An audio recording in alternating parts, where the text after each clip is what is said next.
আপনাদের নবী আমাদের নবী আকা মাওলা নবী মুহাম্মদুর রাসূলুল্লাহ সাল্লাল্লাহু তাআলা আলাইহি ওয়াসাল্লাম ওই সাফা পর্বতের উপরে চললেন। মক্কাবাসী দেখতে পেল আল আমিন আস-সাদিক বিশ্বস্ত মুহাম্মদ ইবনে আব্দুল্লাহ সাল্লাল্লাহু তাআলা আলাইহি ওয়াসাল্লাম ওখানে হাজির হয়ে গিয়েছেন পাহাড়ের উপরে। আর ওই সময় পর্যন্ত আমাদের নবীকে আবু জেহেল বিশ্বস্ত বলে বিশ্বাস করত, সত্যবাদী বলে বিশ্বাস করত, উত্তম চরিত্রের অধিকারী বলে নবী মুস্তাফাকে মক্কার লোকেরা বিশ্বাস করত। এবার লোকজনেরা সবাই এক এক করে এই পর্বতের নিকটে হাজির হয়ে গিয়েছে। বিশ্ব নবী মহানবী আকা মাওলা নবী মুহাম্মদুর রাসূলুল্লাহ সাল্লাল্লাহু তাআলা আলাইহি ওয়াসাল্লাম পর্বতের উপরে সাফা পাহাড়ের উপরে। এবার নবী দেখছেন একদিকে আবু লাহাব আছে, উতবা আছে, সাইবা আছে, মক্কার গণ্যমান্য লোকেরা ওখানে হাজির হয়ে গিয়েছে। এবার নবী মুস্তাফা সাল্লাল্লাহু তাআলা আলাইহি ওয়াসাল্লাম তিনি স্থির করলেন এখনই আমার বক্তব্যটা পেশ করার সুবর্ণ সুযোগ এসে গিয়েছে। এবার নবী মুস্তাফা সাল্লাল্লাহু তাআলা আলাইহি ওয়াসাল্লাম মক্কার কাফেরদেরকে, মক্কার মানুষদেরকে লক্ষ্য করে বলছেন, মক্কার লোকদেরকে লক্ষ্য করে বললেন, হে মক্কাবাসী তোমরা শোনো, আমি পাহাড়ের উপরে আছি। আমি এই পাহাড়ের উপর থেকে সামনেও দেখতে পাচ্ছি, পিছনেও আমি দেখতে পাচ্ছি। যেহেতু নবী পাহাড়ের উপরে, তাই নবী বললেন সামনে কি আছে তাও দেখতে পাচ্ছি, পিছনে কি আছে তাও দেখতে পাচ্ছি। হে মক্কাবাসী তোমাদেরকে কিছু কথা আমি জিজ্ঞাসা করি।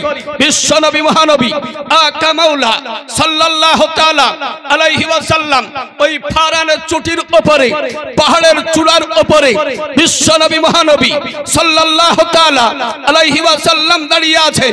আজকেই সর্বপ্রথম দ্বীনের দাওয়াত মক্কাবাসীকে দিবেন। আবু জেহেলের সামনে দ্বীনের দাওয়াত পৌঁছাবেন, আবু লাহাবের সামনে দ্বীনের দাওয়াত আজকেই পৌঁছাবেন। এই দ্বীনের দাওয়াত দেওয়ার পূর্বে বিশ্ব নবী মহানবী সাল্লাল্লাহু আলাইহি ওয়াসাল্লাম ভূমিকা অবলম্বন করলেন, ভূমিকা তিনি পেশ করলেন। আর মক্কাবাসীকে বলছেন, হে মক্কাবাসী আমি তোমাদের সামনেই জন্মগ্রহণ করেছি, তোমাদের সামনেই 10 বছর বয়স হয়েছে, তোমাদের সামনেই আমার 40টি বছর কেটে গিয়েছে। হে মক্কাবাসী তোমরা বলো আমাকে কি কোনোদিন মিথ্যা বলতে শুনেছো? সবাই বলল না না, আপনাকে মিথ্যা বলতে আমরা শুনিনি। নবী মুস্তাফা সাল্লাল্লাহু আলাইহি ওয়াসাল্লাম তিনি বললেন ওয়াদা খেলাফ করতে কি কোনোদিন দেখতে পেয়েছো? মক্কাবাসীরা বলল না না, কোনোদিন ওয়াদা খেলাফ করতে আমরা দেখতে পাইনি। আপনাকে আমরা আল আমিন বিশ্বাস করি, সত্যবাদী বিশ্বাস করি, বিশ্বস্ত একজন ব্যক্তি হিসাবে বিশ্বাস করি। নবী মুস্তাফা বললেন তোমরা সাক্ষ্য প্রদান করলে জীবনে আমি কোনোদিন মিথ্যা বলিনি, আমার ব্যাপারে তোমরা সাক্ষ্য প্রদান করলে যে তুমি কোনোদিন মিথ্যা বলনি।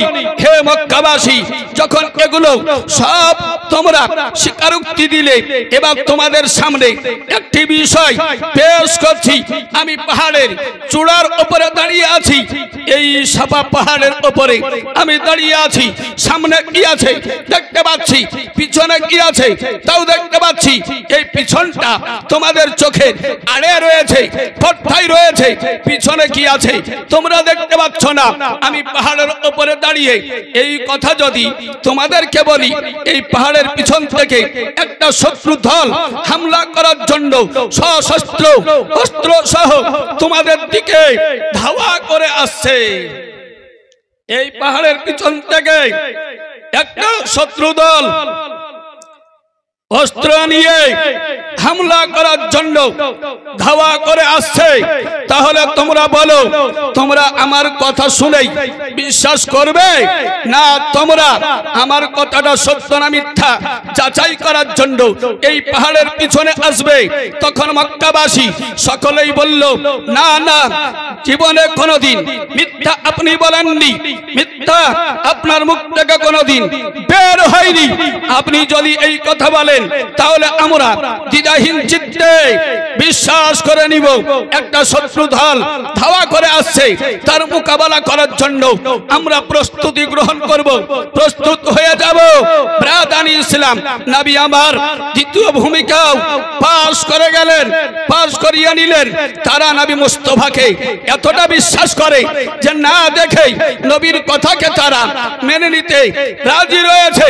তখন বিশ্ব নবী মহানবী সর্বপ্রকার ভূমিকা অবলম্বন করার পরে এবার নবী মুস্তাফা সাল্লাল্লাহু তাআলা আলাইহি ওয়াসাল্লাম বললেন, কুলু লা ইলাহা তুফলিহু, তোমরা লা ইলাহা পাঠ করে নাও, তাহলে তোমরা কামিয়াব হয়ে যাবে।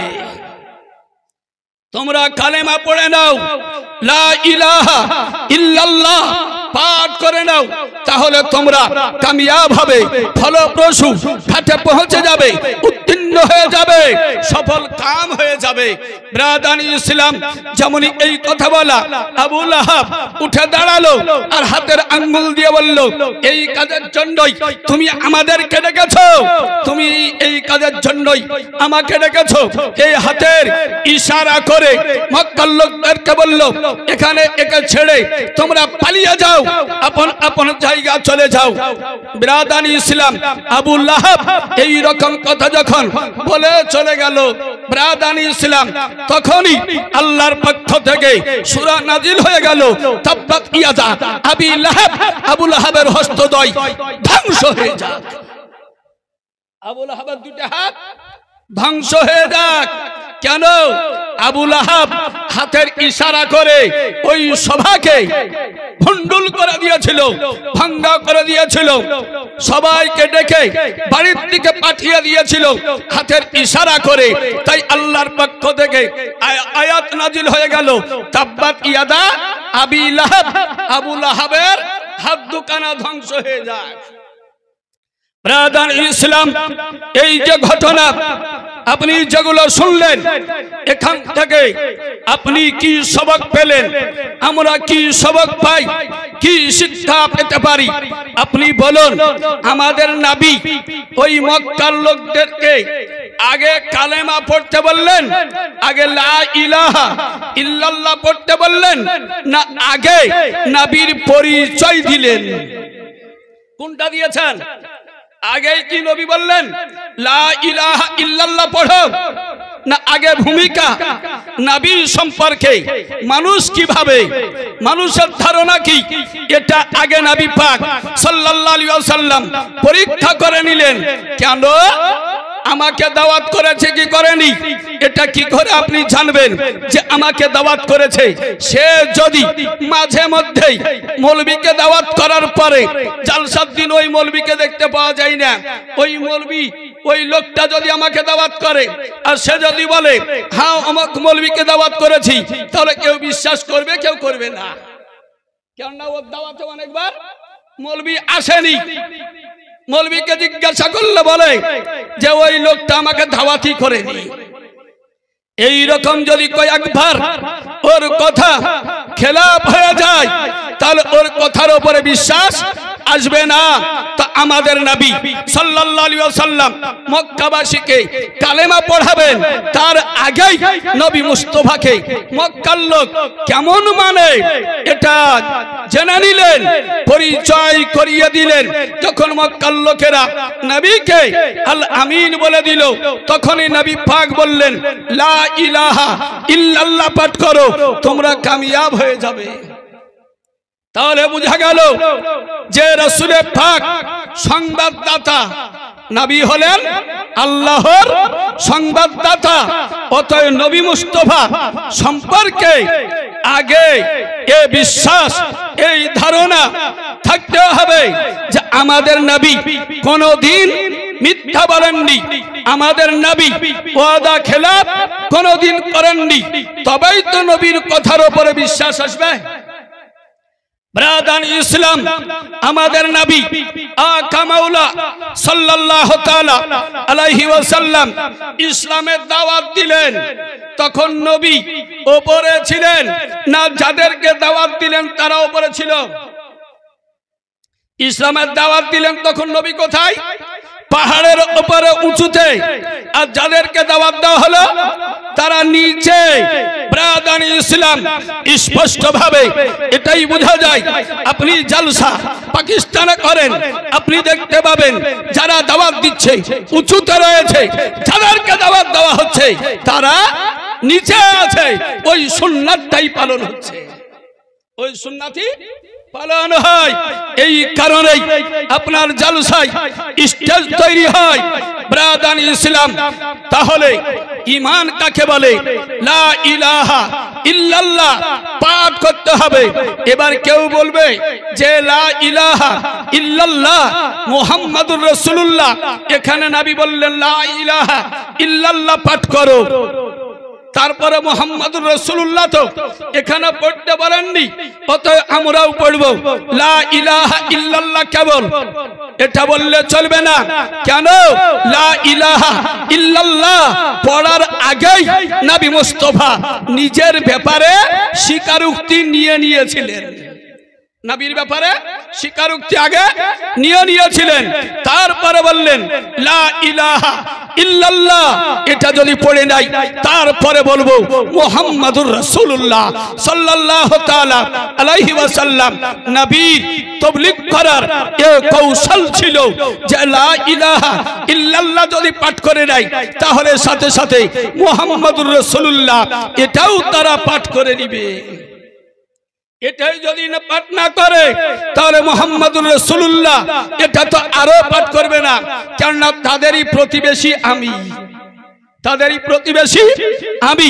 যে স্রষ্টাকে মানে না সে নবীকে মানবে, যে আল্লাহকে মানে না সে নবীকে মানবে। ব্রাদার ইসলাম বলার উদ্দেশ্য হলো এই যে ঈমান যে বিষয়টি, ঈমান যে জিনিসটি, এটা হলো অন্তরের জিনিস। অন্তরে বিশ্বাস রাখতে হবে লা ইলাহা ইল্লাল্লাহ মুহাম্মাদুর রাসূলুল্লাহ সাল্লাল্লাহু তাআলা আলাইহি ওয়াসাল্লাম। এই কালেমাতে 24টি অক্ষর আছে। কটা অক্ষর? 24টি অক্ষর আছে। লা ইলাহা ইল্লাল্লাহ এতে আছে 12টা অক্ষর। মুহাম্মাদুর রাসূলুল্লাহ এই অংশেও আছে 12টা অক্ষর। লা ইলাহা ইল্লাল্লাহ এই অংশে 12টা অক্ষর। মুহাম্মাদুর রাসূলুল্লাহ এই অংশেও আছে 12টা অক্ষর। লা ইলাহা ইল্লাল্লাহ এতে যে 12টা অক্ষর আছে, কোন অক্ষরে আপনি নুক্তা পাবেন না, বিন্দু পাবেন না, ফোঁটা পাবেন না। মুহাম্মাদুর রাসূলুল্লাহ এখানে যে 12টি অক্ষর আছে, এই অক্ষরগুলোর মধ্যে কোন অক্ষরে নুক্তা পাবেন না, বিন্দু বিহীন অক্ষর আছে, কোন ফোঁটা নাই। যেমন বয়ে নুক্তা নাই, বয়ে আছে নুক্তা, বয়ে ফোঁটা নাই, রয়ে আছে না নাই, রয়ে বিন্দু আছে। এই রকম আরবিতে কিছু অক্ষর আছে যাতে বিন্দু আছে, আর কিছু অক্ষর আছে যাতে বিন্দু নাই। তো লা ইলাহা ইল্লাল্লাহ মুহাম্মাদুর রাসূলুল্লাহ এই কালেমায় যে 24টি অক্ষর আছে, কোন অক্ষরে নুক্তা খুঁজে পাবেন না, কোন অক্ষরে বিন্দু খুঁজে আপনি পাবেন না। যারা আরবি পড়তে জানেন তারা দেখবেন যে এই কালেমার মধ্যে কোন অক্ষরে আপনি নুক্তা খুঁজে পাবেন না। ব্রাদার, এই কালেমাতে 24টি অক্ষর আছে। যে ব্যক্তি 24 ঘন্টায় একবার আল্লাহকে রাজি করার উদ্দেশ্যে খালিস মানে এই পূর্ণ কালেমা পাঠ করে নিবে তার 24 ঘন্টার গুনাহে সাগীরা মাফ হয়ে যায়। এই কালেমা এমন একটি কালেমা, এই কালেমার উপরে আপনাদের আমাদের পূর্ণ বিশ্বাস আছে। লা ইলাহা ইল্লাল্লাহ এর অর্থ কি? আল্লাহ ব্যতীত কোনো উপাস্য নাই, আল্লাহ ব্যতীত কারো ইবাদত করা যাবে না, কারো নিকটে সিজদার জন্য মাথা নত করা যাবে না, আল্লাহ ব্যতীত কাউকে সিজদা করা যাবে না, পীরকে সিজদা করা চলবে না, গাছকে সিজদা করা চলবে না, মাজারে সিজদা করা চলবে না, গাছকে সিজদা করা চলবে না।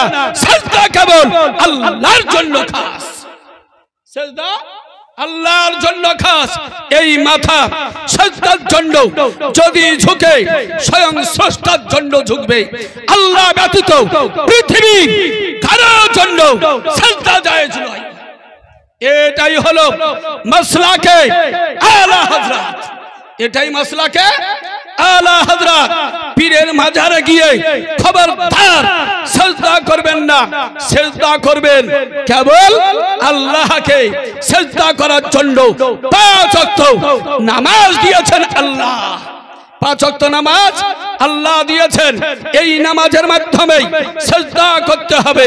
প্রত্যেক রাকাতে একটা করে রুকু, রুকু কটা? এক রাকাতে রুকু কটা? একটা। সিজদা কটা? দুইটা। কারণ জানেন, এক রাকাতে একটা সিজদা, আর রুকু হলো কটা? দুটি। তো এক রাকাতে দুটা সিজদা কেন হলো? এই কারণটা বলবো। কোন একজন ভাই, কোন একজন মুসলমান নর নারী যদি পারেন মসজিদের জন্য মাত্র একটা ফ্যান বাবদ 1500 টাকা, একটা ফ্যান বাবদ 1500 টাকা একজন ভাই মসজিদের জন্য দিবেন। এই সিজদা যে দুটি, কেন? এই কারণটা আপনাকে আমি বলে দিব। মাত্র 1500 টাকা। কোন একজন ভাই একটু চট করে আসবেন, মাত্র 1500 টাকা, 1500 টাকা আপনার কাছে চেয়েছি মসজিদের জন্য একটা ফ্যান বাবদ। কেউ হবে না? একজন ব্যক্তি চট করে উঠে আসবেন মসজিদের ফ্যান বাবদ। আমার এলাকার মসজিদে নিয়ে যাব না, আপনাদের মসজিদেই এই ফ্যান লাগানো হবে। একটা ভাই হবে না, কোন একজন মা, আপনি যদি পারেন আপনিও দিতে পারেন, আজকে না হলে আগামী কাল বা পরশুদিন দিবেন। একজন ভাইকে আবেদন করি, যুবক ভাই তুমি রয়েছ, দিতে পারবে? একটা মনকে নরম করে ইসলামের জন্য, মসজিদের জন্য একটা ফ্যান বাবদ মাত্র 1500 টাকা। কোন একজন ভাই হবে না? 1500 টাকা চেয়েছি, 1500 টাকা। আরো খুলে বলছি 1500 টাকা, খুলে বলছি 2500 কম। 3-4 রকম করে বলে দিয়েছি। ব্রাদানি ইসলাম 1500 টাকা আপনাকে দিব, আপনাকে আবেদন করি। আর ওই মশলাটা, ওই বিষয়টি আপনাকে আমি বলে দিব। আমরা কিয়াম করি, কিয়ামে খুব জোর দিই না দিনে, কিয়াম করার ব্যাপারে আমরা খুব কঠোর। এই কঠোরতা কেন করি? ওখান থেকে আপনি পরিষ্কার পাবেন। একজন ভাইকে বলেছি মাত্র 1500 টাকা। নাসিমা বিবি কালকে টাকা দিবে। নাসিম, নাসিমা মানে কি? সকাল বেলার হাওয়া, যে হাওয়া প্রবাহিত হলে যার সারা রাত্রি ঘুমে গরমে ঘুম আসেনি, ভর রাত্রির হাওয়াতে মৃদু যে হাওয়া বয়, এই হাওয়াটাকে বলা হয় নাসিম। আয়ে নাসিম কুয়ে জানা जब तू मदीने से आना, बुए जुल्फ यार लाना, दिल परेशान है सुहाना। नसीम বলা হয় ওই প্রভাত বায়ুকে সব চাইতে এই হাওয়াটা হলো মৃদু হাওয়া, মিষ্টি হাওয়া। এই হাওয়াটা খুবই আরামদায়ক হাওয়া। এই হাওয়াটা এত আরামদায়ক কেন? এই হাওয়াটা এত আরামদায়ক কেন?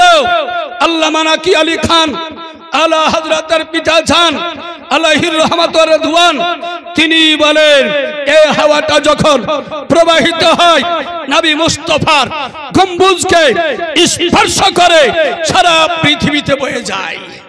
এই কারণে হাওয়াটা এত মৃদু হাওয়া। ব্রাদার, তো নাসিমা দিয়েছেন 1500 টাকা।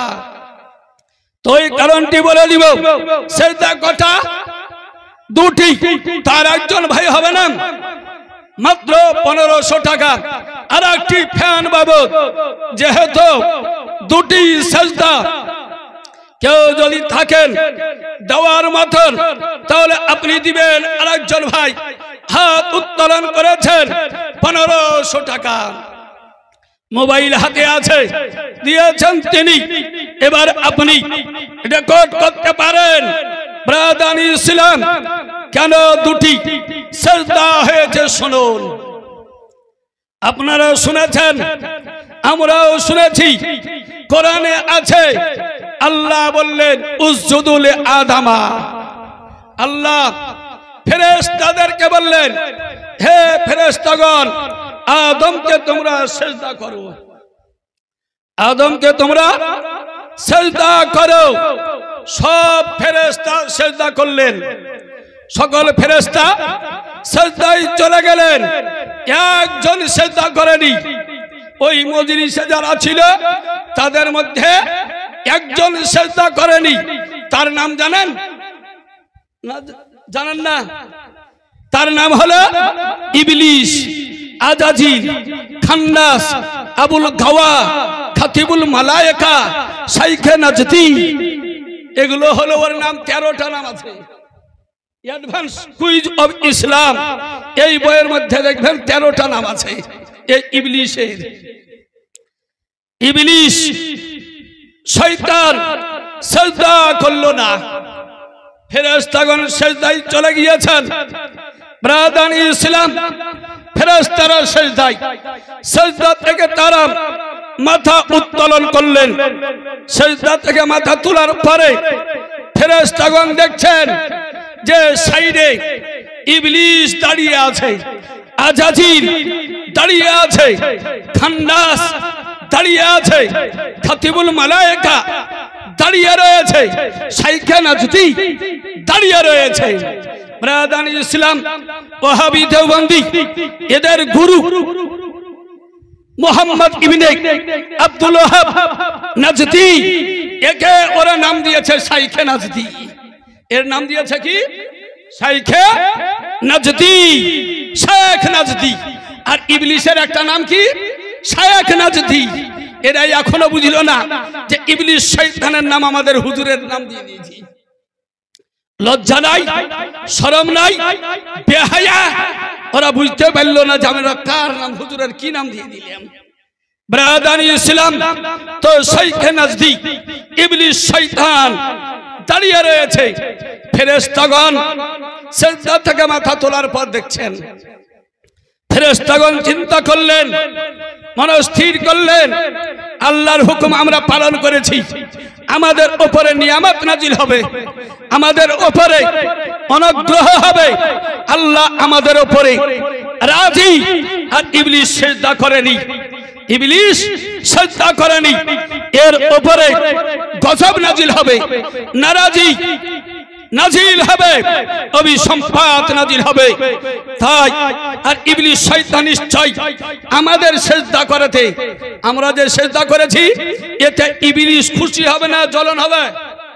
ইবলিসের জ্বলন হবে। তাই ফেরেশতাগণ দেখলেন ইবলিস যখন এই সেজদাতে জ্বলবে, অতএব তাদেরকে কেবল একবার জ্বলাবো না, বরং আরেকটা সেজদা করি। আরেকটা সেজদা করলেন ফেরেশতাগণ। সব ফেরেশতা সেজদায় আবার চলে গেলেন।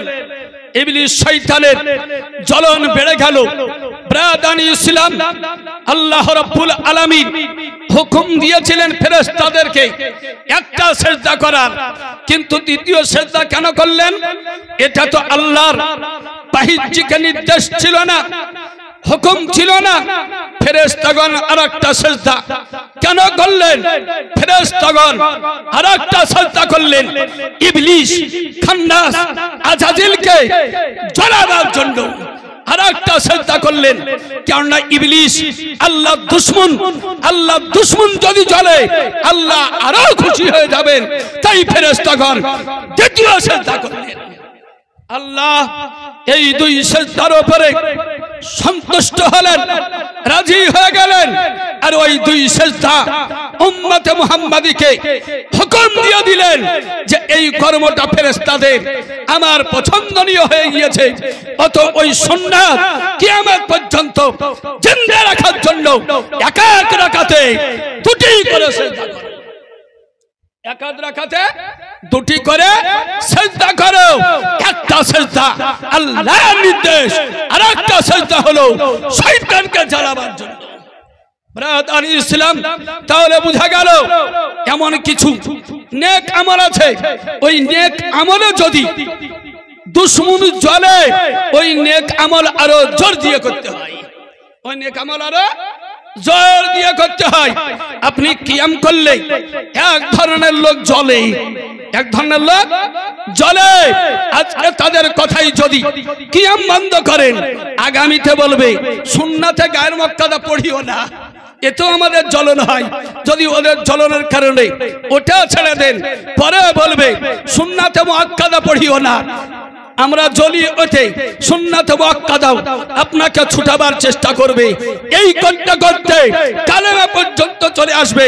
আপনার ভিতরকার যে অমূল্য রত্ন, অমূল্য ধন ঈমান আছে, এই ঈমানটাকে ছিনিয়ে নিয়ে চলে যাবে। এর জন্য ছোট্ট একটা কর্ম, নেক কাজ, যাতে মুস্তাহাব, যাকে মুস্তাহাব বলা হয়, এই মুস্তাহাব কাজও ওদের কথাতে ছাড়া যাবে না, ওদের কথায় ছাড়া যাবে না, ওগুলোর উপরে অটল থাকতে হবে।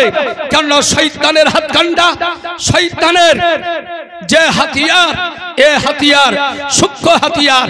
এই শয়তান আপনার সর্বপ্রথম মুস্তাহাব ছাড়াবে, তারপরে সুন্নাতে গায়ের মুক্তাদা ছাড়াবে, তারপরে সুন্নাতে মুআক্কাদা ছাড়াবে, তারপরে ওয়াজিব ছুটাবে, তারপরে ফরজ ছাড়াবে, তারপরে ঈমান ত্যাগ করাবে।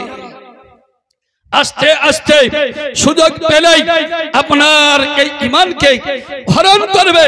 তাই ওদের প্রথম যখন ফুটা করার চেষ্টা করবে, তখন এই মোটা ধরনের একটা গাছকে ওই সুরাখে দিয়ে দেন, চিরতরের জন্য ওই ফুটা যেন বন্ধ হয়ে যায়। এর জন্য আমরা কিয়ামকে যত্ন করে থাকি।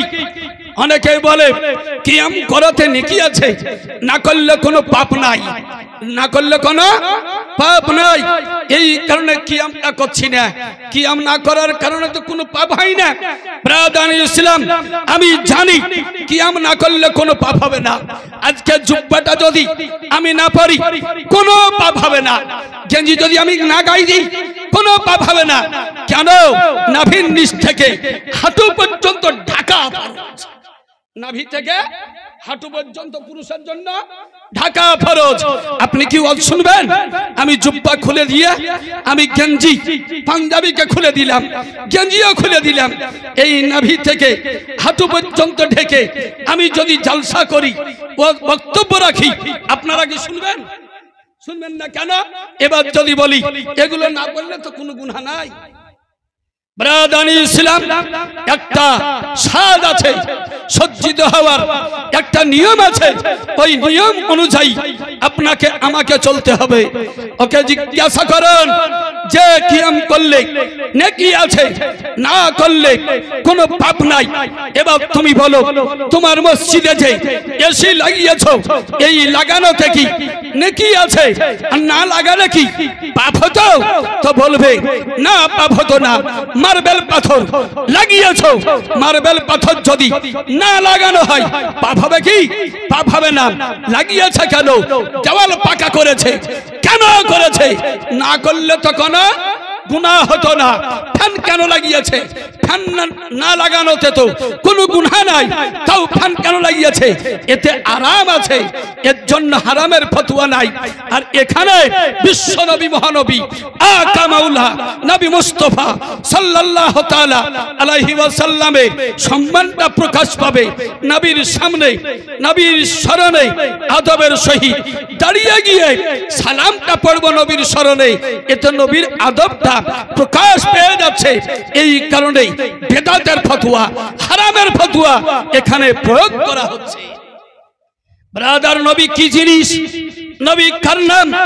ব্রাদান ইসলাম ও বিশ্ব নবী মহানবী আকা মাওলা নবী মুহাম্মদুর রাসূলুল্লাহ সাল্লাল্লাহু তাআলা আলাইহি ওয়াসাল্লামকে একজন সাহাবী বললেন, ইয়া রাসূলুল্লাহ, ইয়া হাবিবাল্লাহ, হাসরের ময়দানে আপনি আমার সুপারিশ করবেন, আপনি আমার সুপারিশ করবেন।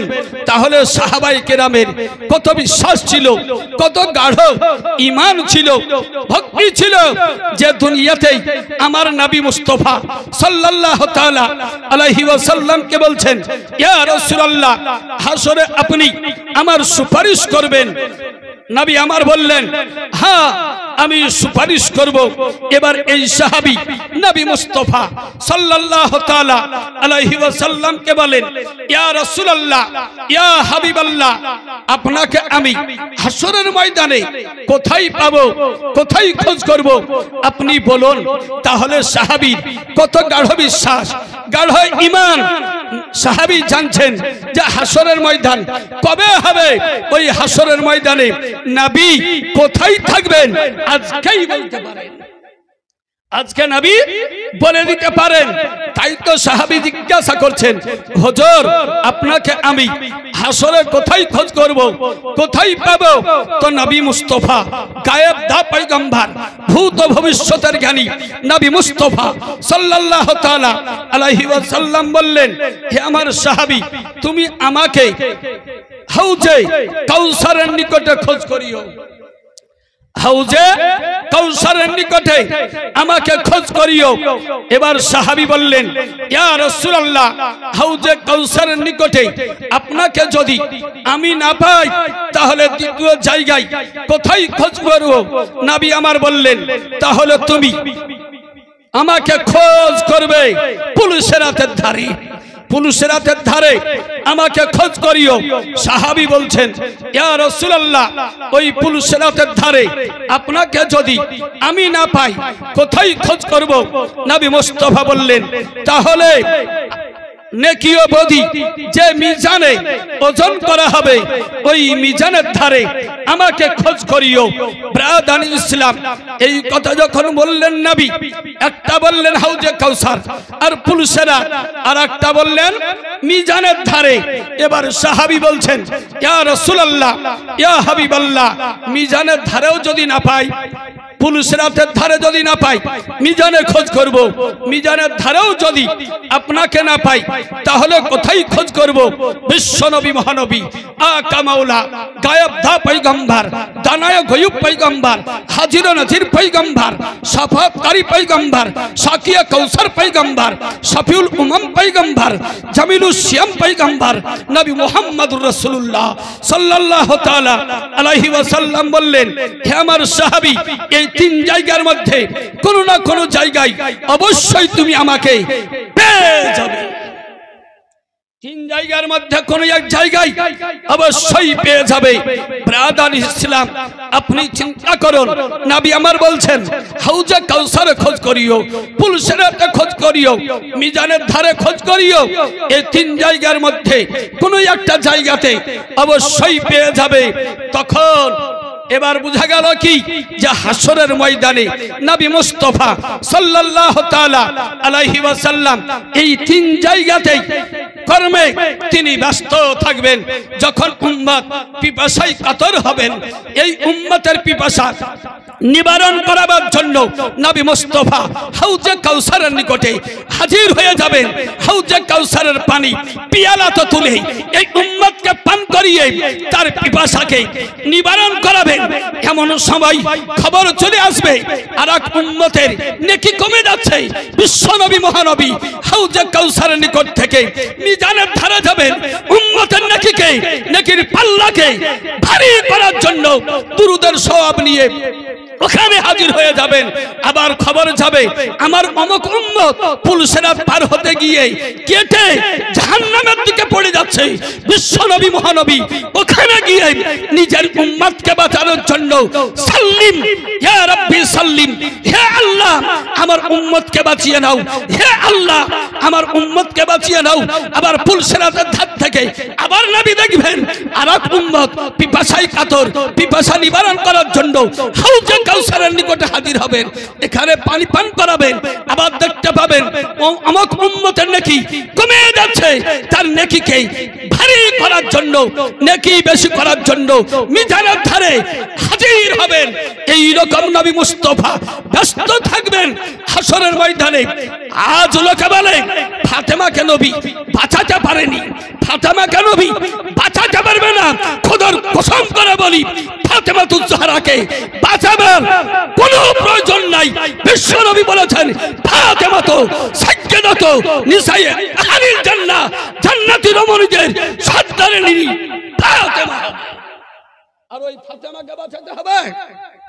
ফাতেমাকে কি বাঁচাবার দরকার আছে? ফাতেমাকে বাঁচানোর দরকার নাই। ফাতেমাতুজ জাহরা খাতুনে জান্নাত রাদিয়াল্লাহু তাআলা আনহা এমন একজন রমণী, হাজার হাজার নয় লাখো লাখো গুনাহগার মুসলমানকে জান্নাতি করবে। এই ফাতেমা লাখো লাখো গুনাহগার উম্মতকে জান্নাতি করবেন। আর এরা লামাযহাবী, যাদের ইমানে ওই পোকা লাগিয়ে গিয়েছে, যাদের ইমান ঝাঁঝরা হয়ে গিয়েছে, তারা বলে নবী ফাতেমাকেই বাঁচাতে পারবেন না। নাউযুবিল্লাহ মিন যালিক। নবী মুস্তাফা সাল্লাল্লাহু তাআলা আলাইহি ওয়াসাল্লাম ফাতেমার জান্নাতের গ্যারান্টি প্রদান করেছেন। হাসান ও হুসাইনকে বলেছেন আল হাসান আল হুসাইন সাজ্জাদা শাবাবি আহলিল জান্নাহ। হাসান ও হুসাইন জান্নাতি যুবকদের সর্দার। নবী আমার বলেন আবু বকর ফিল জান্নাহ, উমর ফিল জান্নাহ, উসমান ফিল জান্নাহ, আলী ফিল জান্নাহ, তালহা ফিল জান্নাহ, জুবাইর ফিল জান্নাহ, আব্দুর রহমান ফিল জান্নাহ, সাদ ফিল জান্নাহ, সাইদ ফিল জান্নাহ, আবু উবাইদা ইবনুল জাররাহ ফিল জান্নাহ। 10 জন সাহাবীকে নবী দুনিয়াতে থাকা অবস্থাতেই জান্নাতের গ্যারান্টি দিয়েছেন। ইনাদেরকে বাঁচাতে হবে, ইনাদেরকে বাঁচানোর দরকার আছে। নবী আমার বলেন শাফাআতি লি আহলিল কাবাইর, আমার শাফাআত হলো বড় বড় গুনাহগার যারা তাদের জন্য, বড় বড় গুনাহগার যারা তাদের জন্য আমার শাফাআত। আর ছোটখাটো গুনাহ যারা করেছে তাদের জন্য সাহাবায়ে কেরাম, তাদের জন্য গাউসে পাক, তাদের জন্য খাজায়ে পাক, তাদের জন্য সাহাবীর পাক, তাদের জন্য আলাউল হক পান্ডবী সিরাজউদ্দিন আখি আউলিয়ায়ে কেরাম আছেন। ছোট ছোট পাপী যারা, তাদের শাফাআত করে তারা জান্নাতি করবে। আর বড় বড় পাপী যারা, তাদের জন্য নবী মুস্তাফার শাফাআত বরাদ্দ আছে। নবী মুস্তাফা সাল্লাল্লাহু তাআলা আলাইহি ওয়াসাল্লাম এই রকম উম্মতের জন্য কিয়ামতের দিন এখান থেকে ওখানে যাবেন। ব্রাদানি ইসলাম ও বিশ্ব নবী মহানবী আকা মাওলা সাল্লাল্লাহু তাআলা আলাইহি ওয়াসাল্লাম কাকে বলে আপনি চিন্তা করুন। আপনি বলুন এই পৃথিবীর আকাশের নিচে জমিনের উপরে এখন কি কেউ এই রকম আছে যে হাসরের ময়দানে আপনার জন্য এই রকম ব্যস্ত হবেন, কান্না করবেন, এই রকম দৌড়াদৌড়ি করবেন?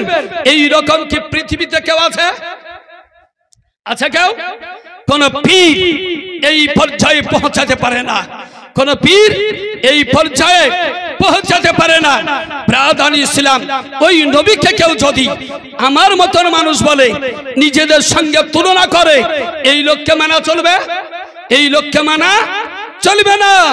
লা ইলাহা ইল্লাল্লাহ মুহাম্মাদুর রাসূলুল্লাহ, আল্লাহ ব্যতীত কোনো উপাস্য নাই, মুহাম্মদ সাল্লাল্লাহু তাআলা আলাইহি ওয়াসাল্লাম আল্লাহর রাসূল। আপনি যে দাবি করে সে কিভাবে দাবি করে নবী হাম জৈসে বাশার, নবী আমার মতন কিভাবে দাবি করে? ওর নাম কি কালেমায় আছে? ওর নাম কি আজানে আছে? ওর নাম কি ইকামতে আছে? আজান তো শুনলেন হযরত মাওলানা নুরুল হক আল কাদেরী জবান থেকে, আশহাদু আন্না মুহাম্মাদার রাসূলুল্লাহ, রাসূলে পাকের পবিত্র নাম আজানের মধ্যে। আর এই লোকটা বলছে নবী আমার মতো। নবী মুস্তাফা কেমন ছিলেন? নবীর ওজন কত ছিল শুনেছেন? নবীর দেহের ওজন একজন ব্যক্তি মসজিদের জন্য মাত্র 500 টাকা একজন ব্যক্তি দেন না? পকেটে যদি থাকে একজন ব্যক্তি মাত্র 500 টাকা মসজিদের জন্য একটু দিবেন। রাসূলে পাকের শরীরের ওজন কত ছিল এটা আপনাকে আমি বলতাম। ব্রাদানি ইসলাম একজন ব্যক্তি মাত্র 500 টাকা কোন একজন ব্যক্তি দিবেন। ব্রাদানি ইসলাম যদি একজনে দিতে না পারেন তো একটা লোক 100 টাকা দেন না? পকেটে যদি থাকে একটু বের করেন। মসজিদের জন্য মাত্র 100 টাকা আগামী কালকে দিবেন, এটা আমার জানা। অনেকেই দিবেন, অনেকেই আগেও দিয়েছেন। একজন ব্যক্তি 100 টাকা পকেটে যদি থাকে একটু বের করুন মসজিদের জন্য। মসজিদ খোদার ঘর। নবী আমার বলেন মান বানা লিল্লাহি মসজিদান বানাল্লাহু লাহু বাইতান ফিল জান্নাহ। যে ব্যক্তি আল্লাহর জন্য মসজিদ তৈরি করলো, আল্লাহ তার জন্য জান্নাতে একটা ঘর নির্মাণ করেন, বরাদ্দ করে দেন। অতএব আপনি মসজিদের জন্য দিবেন। একজন ভাই দিয়েছেন 100 টাকা। তা আপনি শুনুন নবীর ওজন কত। আজ বলে নবী পাক তো একজন ভাই দিয়েছেন 500 টাকা। আল্লাহ তার দানকে কবুল করেন, আমিন ইয়া রাব্বাল আলামিন। আর কেউ যদি থাকেন 100 টাকা করে তাহলে আপনি দিবেন, আর 400 টাকা দিবেন। আশারায়ে মুবাশশারা এ সংখ্যাটা যেন পূর্ণ হয়ে যায়। ও দসু জিনহে জান্নাত কা মুস্তামিলা উন মুবারক জামাত পে লাখো সালাম। 10 জন নবীকে না জান্নাতের গ্যারান্টি দিয়েছেন, ওই নামগুলো আগে বলেই দিয়েছি। আর একজন দিয়েছেন 500 টাকা, আরো 2 জন 3 জন মিলে আরো বেশ কিছু টাকা দিয়েছেন। আর খানের টাকা পরশুদিন দিবেন, ওই মোবাইল নিয়ে বসেছিল রেডি। খানের টাকা উনি দিবেন, পরশুদিন দিয়ে দিবেন ইনশাআল্লাহ। আল্লাহ রাব্বুল আলামিন ওয়াদা পূরণ করার তৌফিক দান করেন, আমিন ইয়া রাব্বাল আলামিন। তো নবীর ওজন আপনি শুনুন। মিশকাত শরীফ 2য় খণ্ডে এই হাদিস শরীফ বর্ণিত হয়েছে। মানে নবুয়তের শুরুর দিককার আলোচনা, নবুয়তের যে সূচনা, ওই সময়ের ঘটনা। বিশ্বনবী মহানবী আকা মাওলা সাল্লাল্লাহু তাআলা আলাইহি ওয়াসাল্লামের সাহাবী, সেই সাহাবীর নাম আবু যার গিফারি রাদিয়াল্লাহু তাআলা আনহু। সাহাবীদের মধ্যে একজন সাহাবী যার নাম আবু যার গিফারি, তার একটা বিবাহ হয়েছিল। এখন 2টা হলে চর্চা হয়, 3টে হলে আরো ভাইরাল, 4টে বিয়ে হয়ে গেলে আরো ভাইরাল হবে নাকি? কিন্তু সাহাবীদের মধ্যে হযরত আবু যার গিফারি, তার ব্যাপারে চর্চা ছিল যে তারই কেবল একটা স্ত্রী।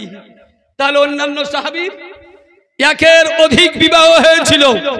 ব্রাদানি ইসলাম তো আবু যার গিফারি রাদিয়াল্লাহু তাআলা আনহু বড় পরহেজগার সাহাবী, বড় পরহেজগার সাহাবী। এ আবু যার গিফারি রাদিয়াল্লাহু তাআলা আনহু এই হাদিস বর্ণনা করেন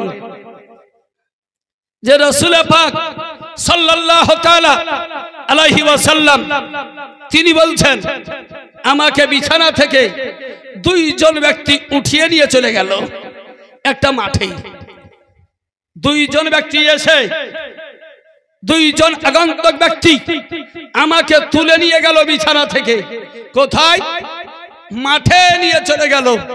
নিয়ে যাওয়ার পরে এই দুইজনের মধ্যে একজন আমার সামনে থেকে গেল আর একজন শূন্যে দাঁড়িয়ে গেল, না আকাশে গেল আর না জমিনে, শূন্যে দাঁড়িয়ে গেল একজন।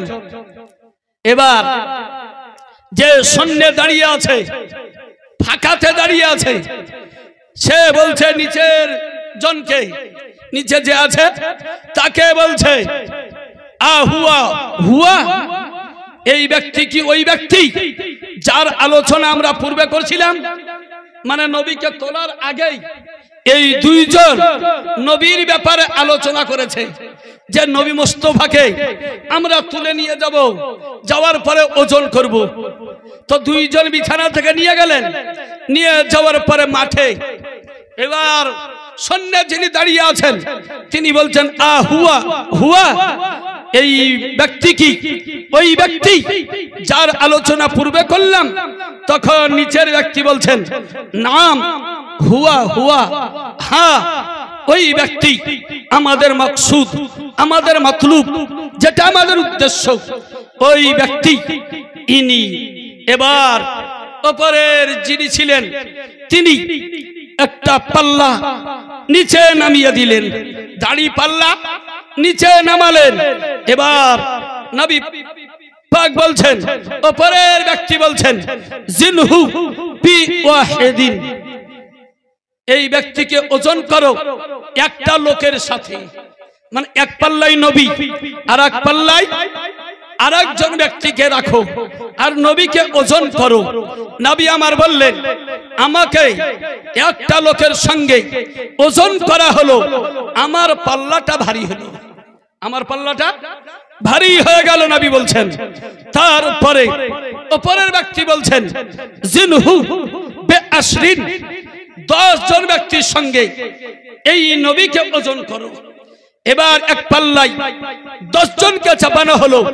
নবী আমার বলছেন আমাকে আরেক পাল্লাই চাপানো হলো। 10 জন ব্যক্তির সঙ্গে আমাকে ওজন করা হলো। নবী আমার বলছেন তখনও আমার পাল্লাটা ভারী হয়ে গেল, তখন আমার পাল্লা ভারী হলো। এবার উপরের ব্যক্তি বলছেন জিনহু বি মিয়াতিন, একে ওজন করো 100 জন ব্যক্তির সাথে। এক পাল্লাতে 100 জন মানুষকে রাখা হলো, আর এক পাল্লাতে বিশ্ব রাসূলকে রাখা হলো, বিশ্ব নবী মহানবীকে রাখা হলো। নবী আমার বললেন তবুও আমার পাল্লাটাই ভারী হয়ে গেল। উপরের ব্যক্তি বলছেন জিনহু বি আলফিন, 1000 মানুষের সঙ্গে একে ওজন করো। এবার 1000 ব্যক্তিকে এক পাল্লায় রাখা হলো আর আমাকে অপর পাল্লায় রাখা হলো, তবুও আমার পাল্লাটা ভারী হয়ে গেল, আমার পাল্লাটাই ভারী হলো। এমন ভাবে অপর পাল্লাটা উপরে চলে গিয়েছিল। আমি মনে করেছিলাম যে উপরের পাল্লাটা যদি ছিঁড়ে যায় ওই পাল্লাটা মনে হয় আমার উপরেই পড়ে যাবে, মানে ওই পাল্লাটা একবারে সোজাসুজি উপরে চলে গিয়েছিল। তাহলে নবী মুস্তাফা নবীর পাল্লাটা কত ভারী হয়েছিল। এবার উপরের পাল্লা বলছেন বাস করো, উপরের ব্যক্তি বলছেন বাস বাস করো, এখানেই ক্ষান্ত হয়ে যাও, এখানেই ক্ষান্ত হয়ে যাও। এই নবী, ওই নবী, এই ব্যক্তি, ওই মহান ব্যক্তি, এই ব্যক্তির সঙ্গে যদি এর সকল উম্মতের সঙ্গে যদি এই নবীর ওজন করা হয়, এই নবীর পাল্লাটাই ভারী হয়ে যাবে। তাহলে নবীর যুগ থেকে কিয়ামত পর্যন্ত সমস্ত উম্মতকে যদি এক পাল্লায় রাখা হয় আর বিশ্ব নবীকে যদি আরেক পাল্লায় রাখা হয়, তবুও নবীর পাল্লাটা ভারী হয়ে যাবে। তাহলে নবী মুস্তাফা সাল্লাল্লাহু তাআলা আলাইহি ওয়াসাল্লামের ওজন কত আপনি চিন্তা করুন। ওই নবীকে বলবে কে? সাহস কি করে করে, স্পর্ধা কি করে হয় ওই নবীকে হামজা হিসেবে আসার বলার। রাসূল পাক সাহেবুল হক সাল্লাল্লাহু তাআলা আলাইহি ওয়াসাল্লামের দেহ কেমন ছিল, নবী পাকের উচ্চতা কত ছিল, নবী উঁচু মানে দৈহিক গঠনের দিক দিয়ে নবী উঁচু কেমন ছিলেন, নবীর মর্যাদা তো সবচাইতে উঁচুতে। लेकिन न जाने खत्म सुखन इस पे कर दिया, खालिक का बंदा खल का आका कहूँ तुझे अल्लाहर सृष्टिर मध्य सब चाहते उत्तम প্রথম সৃষ্টি বিশ্ব নবী মহানবী সাল্লাল্লাহু তাআলা আলাইহি ওয়াসাল্লাম। আল্লাহর পরে পরেই যার মহান সম্মান তিনি হলেন নবী। জিবরিলের চাইতে বেশি সম্মানী, মিকাইলের চাইতে বেশি সম্মান, ইসরাফিলের চাইতে বেশি সম্মান, ইসরাইলের চাইতে বেশি সম্মান, ইব্রাহিম নবীর চাইতে বেশি সম্মান। এক কথায় সৃষ্টির মধ্যে সব চাইতে বেশি সম্মানিত পয়গম্বর নবী মুহাম্মদুর রাসূলুল্লাহ সাল্লাল্লাহু আলাইহি ওয়াসাল্লাম। তাই আলা হযরত বলেন, লেকিন আজানে खत्म सुखन इस पे कर दिया खालिक का बंदा खल्क का आका कहूँ तुझे बाद अज खुदा बुजुर्ग तुई किस्सा मुख्तसार। শেষ কথা হলো আল্লাহর পরে পরে সব চাইতে মহাসম্মানী হলেন নবী মুস্তাফা। এই নবী আকা মাওলা সাল্লাল্লাহু তাআলা আলাইহি ওয়াসাল্লামের সম্মান এই রকম সম্মান। ব্রাদান ইসলাম তো আমি বলছিলাম নবীর দৈহিক গঠনের দিক দিয়ে নবীর উচ্চতা কত।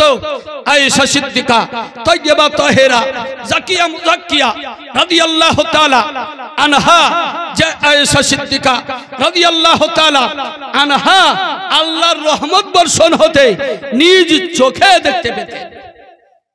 আল্লাহর রহমত বর্ষণ হচ্ছে এটা নিজ চোখে বৃষ্টির মতন দেখতে পেতেন। আপনি আমি যে বৃষ্টি বর্ষণ হওয়া, পানি বর্ষণ হওয়া দেখতে পাই, আয়েশা সিদ্দিকা রহমত বর্ষণ হলে দেখতে পেতেন।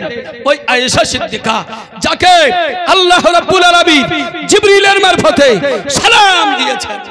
নবীর দুই বিবি হযরত খাদিজাতুল কুবরা আর হযরত আয়েশা সিদ্দিকা রাদিয়াল্লাহু তাআলা আনহুমা, এই দুইজন বিবিকে আল্লাহ জিবরিলের মারফতে সালাম দিয়েছেন। ওই দুই বিবি নবী মুস্তাফা সাল্লাল্লাহু তাআলা আলাইহি ওয়াসাল্লামের ওই আয়েশা সিদ্দিকা রাদিয়াল্লাহু আনহাকে জিজ্ঞাসা করা হলো, হে আয়েশা সিদ্দিকা উম্মুল মুমিনিন রাদিয়াল্লাহু তাআলা আনহা, আপনি বলুন নবীর শরীর উঁচু কেমন ছিল, নবীর দৈহিক গঠনের দিক দিয়ে উঁচু কেমন ছিলেন, কতটা লম্বা ছিলেন। আয়েশা সিদ্দিকা রাদিয়াল্লাহু আনহা বলছেন, নবী না খুব উঁচু ছিলেন, না খুব লম্বা ছিলেন, আর না বেঁটে ছিলেন, মাঝারি ছিলেন। নবী খুব লম্বাও ছিলেন না আর খুব নিচুও ছিলেন না, মধ্যম গঠনের ব্যক্তি নবী মুস্তাফা সাল্লাল্লাহু আলাইহি ওয়াসাল্লাম ওই মহান ছিলেন। তবে যখন নবী একা থাকতেন, তখন নবী যখন একা থাকতেন তখন নবীর শরীরের গঠন এই রকম, না খুব উঁচু আর না খুব নিচু। এটা বললেন কেন? যে যখন নবী একাই থাকতেন তখন এই রকম উচ্চতা। তার মানে বোঝা গেল লোকেদের মাঝে থাকলে আলাদা। আপনি লোকের মাঝে দাঁড়ালে যদি আপনি 5 ফুট 2 ইঞ্চি হন, তাহলে লোকের মাঝ থেকে একা দাঁড়িয়ে গেলেও কতটা হবে? ওই 5 ফুট 2 ইঞ্চি। কিন্তু নবী মুস্তাফা সাল্লাল্লাহু তাআলা আলাইহি ওয়াসাল্লামের উচ্চতা সম্পর্কে আয়েশা সিদ্দিকা একটা বললেন না, বরং তিনি বলছেন যখন নবী একা থাকতেন তখন না খুব লম্বা আর না খুব বেঁটে, খুব উচ্চতা কম ছিল না আর খুব বেশিও ছিল না যখন একা থাকতেন তখন। তবে যদি লোকের মাঝে থাকতেন, লোকের মাঝে থাকলে যতই লম্বা মানুষ হোক না কেন, যতই লম্বা মানুষ হোক না কেন, দূর থেকে ওই লম্বা মানুষের উপর দিয়ে নবী মুস্তাফার মাথা মোবারক দেখতে পাওয়া যেত। লোকের মাঝে থাকলে যতই লম্বা মানুষ থাকুক না কেন, তার মাথার উপর দিয়ে নবী মুস্তাফার মস্তক মুবারক দেখতে পাওয়া যেত। ওই রাসূল পাক সাহেবে লাউলাক সাল্লাল্লাহু তাআলা আলাইহি ওয়াসাল্লামের দৈহিক গঠন এই রকম ছিল। ব্রাদান ইসলাম ও রাসূল পাক সাহেবে লাউলাক সাল্লাল্লাহু তাআলা আলাইহি ওয়াসাল্লাম সামনে যেমন দেখতেন পিছনেও ওই রকমই দেখতেন। বুখারী শরীফে হাদিস আছে। নবী আমার বলেন, হে সাহাবায়ে কেরাম, তোমাদের রুকুও দেখতে পাই আর খুশুও আমি দেখতে পাই।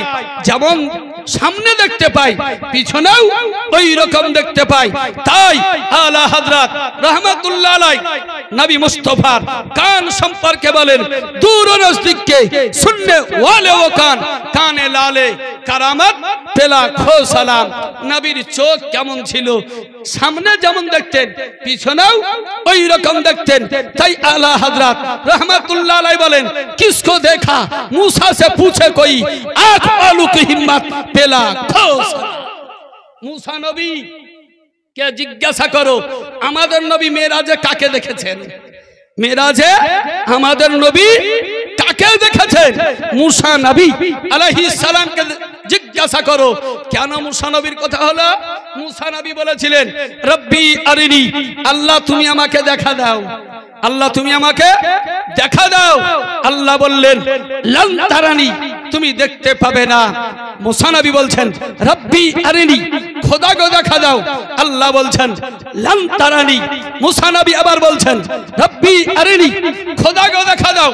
আল্লাহ বলছেন, লান তারানি, তুমি দেখতে পাবে না। মুসা নবী আলাইহিস সালাম তিনি বললেন, আল্লাহ তোমাকে আমি দেখব, দেখা দাও। আল্লাহ বললেন, তাহলে তুর পর্বতের উপরে নূরের ঝলক আমি প্রকাশ করছি, নূরের ঝলক জালুয়া প্রকাশ করছি। তুমি তুর পর্বতের দিকে তাকাও, তোমার চোখ যদি স্থির থাকে তাহলে তুমি আমাকে দেখবে, তাহলে তুমি আমাকে দেখবে। 70 জন সাহাবীকে নিয়ে মুসা কালিমুল্লাহ তুর পর্বতে নিকটে গেলেন, অনেকটা দূরে। এই 70 জন উম্মতকে রেখে দিয়ে মুসা নবী তুর পর্বতের কিছুটা কাছে চলে গিয়েছিলেন একা, আর উম্মতদেরকে আরো দূরে রেখে দিয়েছিলেন, ছেড়ে দিয়েছিলেন। চলে গেলেন। আল্লাহ রাব্বুল আলামিন নূরের জালুয়াকে তুর পর্বতের উপরে প্রকাশ করলেন। মুসা কালিমুল্লাহ আলাইহিস সালাম তুর পর্বতের দিকে তাকালেন। ফাখাররা মুসা ও সায়কা, মুসা কালিমুল্লাহ আলাইহিস সালাম ক্ষুদ্রতা হয়ে এই দুনিয়ার জ্ঞান হারিয়ে ফেলে জমিনে পড়ে গেলেন। নবীগণ বেহুশ হন না, নবীগণ বেহুশ হন না। এই দুনিয়ার জ্ঞান তার চলে গিয়েছিল, আল্লাহর ধ্যানে মগ্ন হয়ে গিয়েছিলেন। ওখানে মুসা কালিমুল্লাহ জমিনে পড়ে গিয়েছিলেন।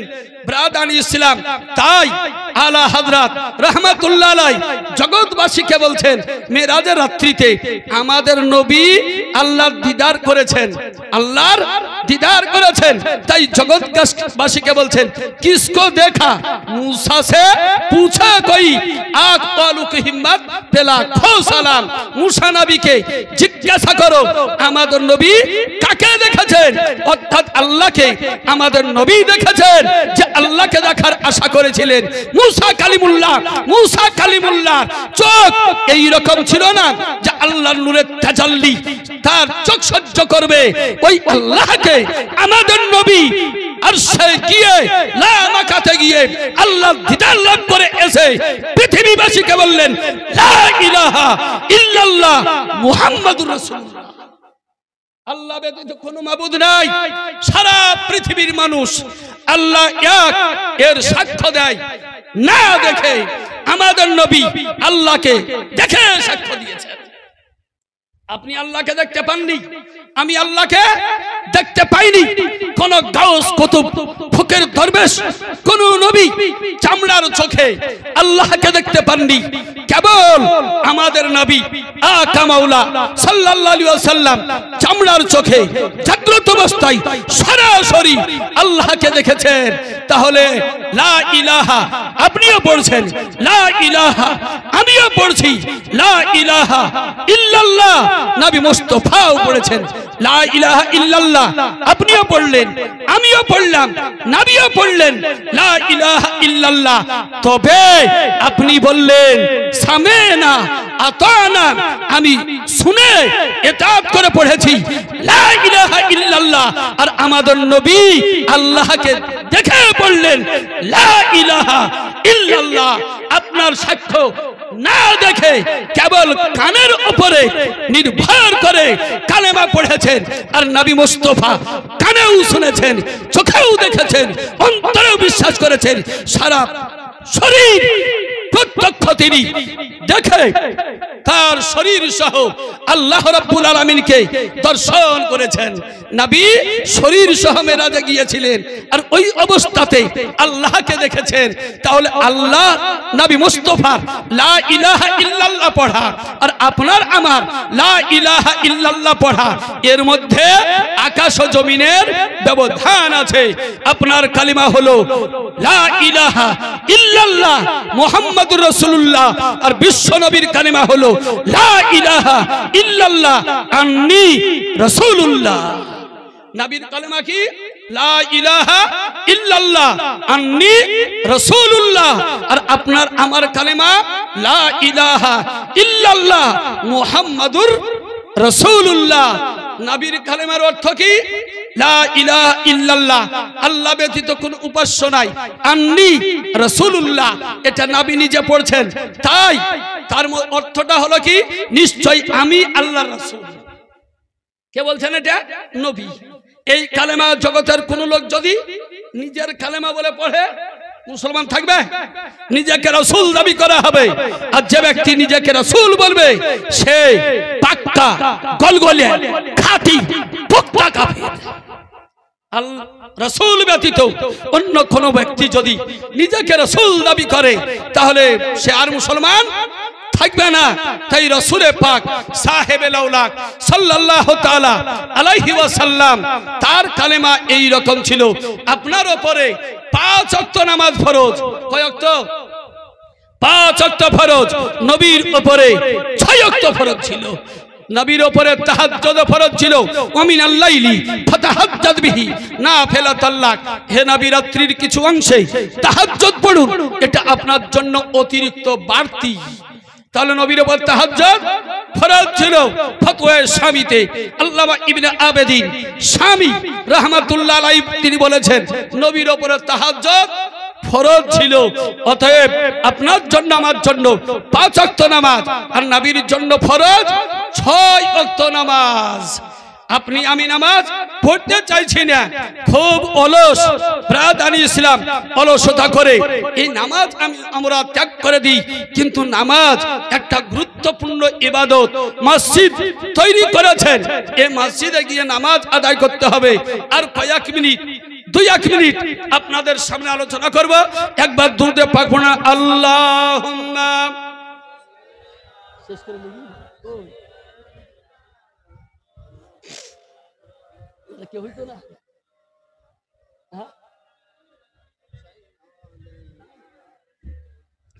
মাওলানা মুহাম্মদ সাল্লাল্লাহু আলা মুহাম্মাদিন সাল্লাল্লাহু আলা মুহাম্মদ।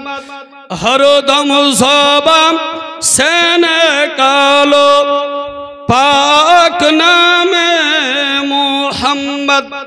হরদম জবান সেনে কালো শফিয়ানা মুহাম্মদ সাল্লাল্লাহু তাআলা আলাইহি ওয়াসাল্লাম।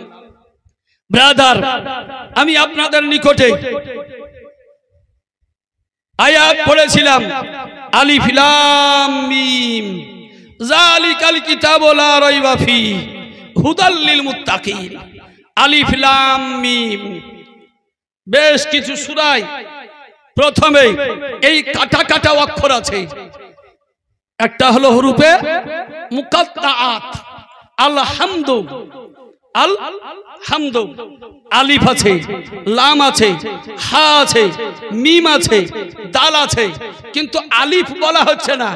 আলিফের যে উচ্চারণ এটা করা হচ্ছে আল হামদু, কিন্তু ওখানে আছে কি আলিফ লাম মিম, ওটাই উচ্চারণ করা হচ্ছে। আলিফ লাম মিম এই অক্ষরগুলোকে বলা হয় হুরুফে মুকাত্তাআত।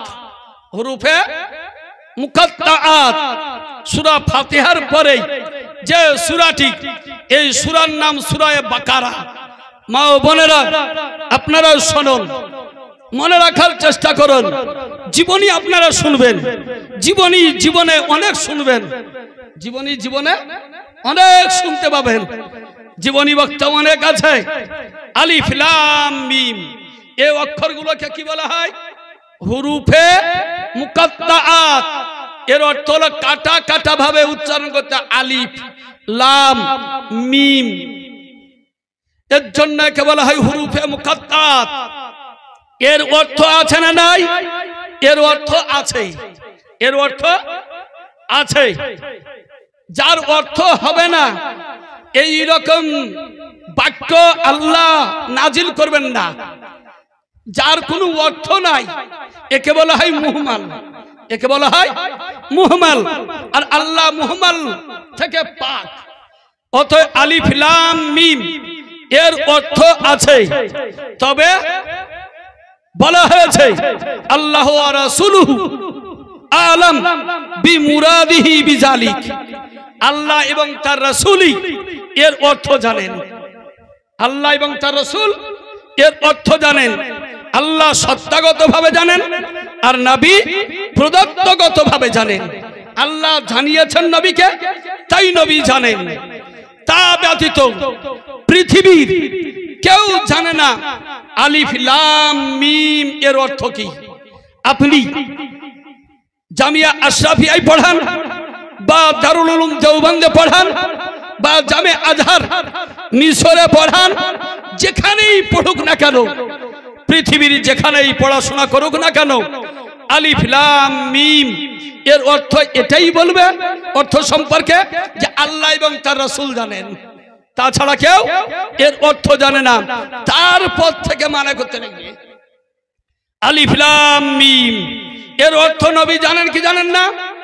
নবী জানেন, কেননা আল্লাহ পাঠিয়েছেন নবীর কাছে এমন শব্দ যার অর্থ নবী জানেন না, তাহলে কিন্তু বেকার হয়ে যাবে। অতএব নবী এর অর্থ জানেন। যেমন সূরা ইউসুফের প্রথমে আছে আলিফ লাম র। এই যে আয়াত, এই আয়াতটা নিয়ে জিবরিল যখন নবীর কাছে আসলেন, আসার পরে জিবরিল পড়ছেন আলিফ, নবী আমার বলছেন আলিম তো আমি জেনে নিয়েছি। জিবরিল বলছেন লাম, নবী আমার বলছেন আলিম তো আমার জানা হয়ে গিয়েছে। জিবরিল বলছেন র, নবী আমার বলছেন আমার জানা হয়ে গিয়েছে। তাহলে জিবরিল আমিন নবীকে বলছেন ইয়া রাসূলুল্লাহ, আমি আলিফ লাম র আল্লাহর দরবার থেকে আল্লাহর হুকুমে নিয়ে এলাম। এর অর্থ আমি জানলাম না, আপনি জেনে গেলেন। ব্রাদানি ইসলাম, কেন নবী মুস্তাফা জানলেন? কারণ হলো এই, আল্লাহ পাঠিয়েছেন, যিনি প্রেরণ করেছেন তিনি তার অর্থ জানেন, আর যার নিকটে পাঠানো হয়েছে তিনি তার অর্থ জানেন। তাহলে এই অক্ষরগুলির অর্থ নবীর জানা আছে, আল্লাহর জানানোতে। তারপরে ওই কিতাবেই বলা হয়েছে আলিফ লাম মিম, তারপরে বলা হচ্ছে যালিকাল কিতাবু লা রাইবা ফি, ওই সম্মানী কিতাব যেটা সন্দেহের জায়গা নয়। অর্থাৎ কোরআন, এতে সন্দেহ করা চলে না। এতে সন্দেহ করা তো করা, এতে সন্দেহের লেশ মাত্র নাই। এটা সন্দেহের ক্ষেত্র নয়, কোরআন সন্দেহের জায়গা নয়। তারপরে আল্লাহ বলছেন হুদাল লিল মুত্তাকিন লা রাইবা ফি, এতে সন্দেহ নাই, সন্দেহের ক্ষেত্র নয়। তারপরে আল্লাহ বলছেন হুদাল লিল মুত্তাকিন, এই কোরআন মুত্তাকিন যারা তাদের জন্য হেদায়েত। মুত্তাকিন যারা তাদের জন্য এই কোরআন হেদায়েত। অতএব বিশ্ব মুসলিম সমাজ, আপনাকে আমি আবেদন করব, আপনি পুরুষ হন, আপনি নারী হন, যাই হন না কেন, আপনার উপর কর্তব্য আল্লাহর প্রেরিত কিতাব আল কোরআন, এটা আপনাকে শিখতে হবে। এই কোরআন পড়া আপনাকে জানতে হবে। আর যারা জানেন কোরআন পড়তে, তাদেরকে আবেদন করব যে আলা হযরত আজিমুল বারকাত মুজাদ্দিদুদ্দিন মিল্লাত ইমাম ইশক ও মুহাব্বত ইমাম আহমদ রাজা খান রহমাতুল্লাহি তাআলা আলাইহির তরজমা কানজুল ঈমান বাংলায় পাওয়া যাচ্ছে। এখন হিন্দিতেও পাবেন, ইংরেজিতেও পাবেন, আপনার গুজরাটি ভাষাতেও পাবেন, বাংলাতে আপনি